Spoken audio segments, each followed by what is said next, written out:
Hello, mga naguniga. Salamat Panginoon at siyempre sa aking Holy Spirit. Basahin ko lang tong 1 Corinto 15 nasa 35. Ang pamagat ang uri ng magiging katawan sa muling pagkabuhay. Pinahayag ko na to dati. Yung mga nasa Corinto. Pakinggan nyo po. Kung gusto nyo, kung ayaw nyo man, basahin nyo na lamang. Ngunit may magtatanong, paano bubuhayin muli ang mga patay? At ano ang magiging ayos ng katawan nila? Tanong yun, hangal. Hindi nabubuhay ang binihing iniasik hanggat hindi ito namamatay. At ang inahasik ay hindi punong malaki na, kundi binhi tulad ng butil ng trigo o ng ibang binhi. Ang Diyos ang nagbibigay ng katawan sa binhing iyon. Ayon sa kanyang itinalaga, bawat binhi binibigyan niya ng angkop na katawan.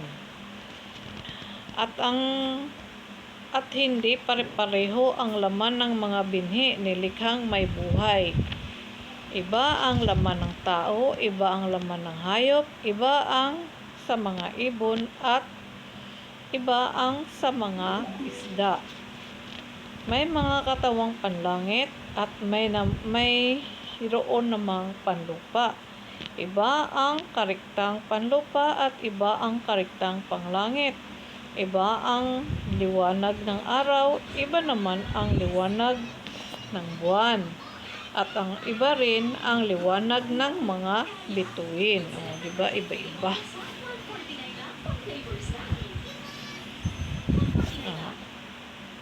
Ganyan din muling pagkabuhay. Ang katawang inilibing ay nabubulok. Ngunit di nabubulok kailanman ang katawang muling binuhay. Pangit at walang kaya ng ilibing. Maganda malakas ang muling buhayin. Inilibing ng katawang panlupa, muling mabubuhay na katawang panlangit. Kung may katawang panlupa, mayroon ding katawang panlangit. Ganito ang sinasabi sa kasulatan.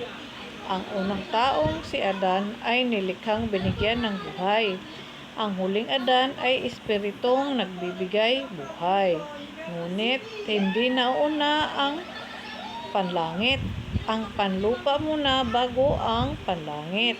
Ang unang Adan ay mula sa lupa, sapagkat nilikha sa alabok mula sa langit ang pangalawang Adan.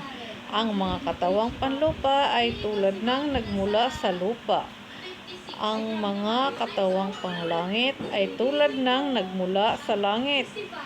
Kung paanong tayo katulad ng taong nagmula sa lupa, darating ang araw na matutulad din tayo sa nanggaling sa langit.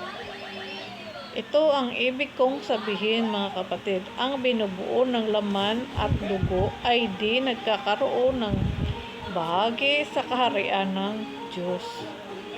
At ang katawang panlupa ay di maaaring magmana ng buhay na walang hanggan.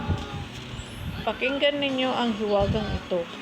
Hindi mamamatay ang lahat, ngunit lahat tayo'y babaguhin sa isang sandali, sa isang kisap mata. Kasabay ng huling tunog ng trompeta. Pagtunog ng trompeta, ang mga patay ay muling bubuhayin at di na mamamatay. Babaguhin tayong lahat, sapagkat itong katawang nabubulok ay dapat napalitan ng di nabubulok at ang katawang namamatay ng di namamatay. Kapag napalitan na ang walang pagkabulok, ang nabubulok at napapalitan na ng walang kamatayan. Ang namamatay matutupad ang nasasaad sa kasulatan na lupig na ang kamatayan, ganap na ang tagumpay.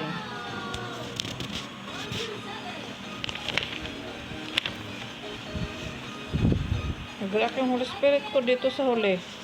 54. Kapag napalitan na ang walang pagkabulok, ang nabubulok, at napalitan na ng walang kamatayan ang namamatay, matutupad na Matutupad ang nasasaad sa kasulatan. Nalupig na ang kamatayan, ganap na ang tagumpay. Nag-react yung Holy Spirit yun. Tapusin ko lang po. Nasaan o kamatayan ang inyong tagumpay? Nasaan o kamatayan ang inyong kamandag? Ang kamandag ng kamatayan ay ang kasalanan. At ang lakas ng kasalanan ay nagmumula sa kautusan. Magpasalamat tayo sa Diyos na nagbibigay sa atin ng tagumpay sa pamamagitan ng ating Panginoong Hesukristo. Kaya nga, mga kapatid, magpakatatag kayo at huwag matitinag. Magpakasipag kayo sa gawaing para sa Panginoon. Yamang alam ninyong di nasasayang ang inyong pagpapagal para sa Kanya. Amen po. Salamat po kung kayo nakikinig. Binasa ko na to dati. Pinaano ko na to dati. Ang ganda-ganda nito. Basahin nyo po para maunawaan nyo to. Maganda. At kung napakaganda ang pagkapaliwanag dito ng Apostol Pablo ba to?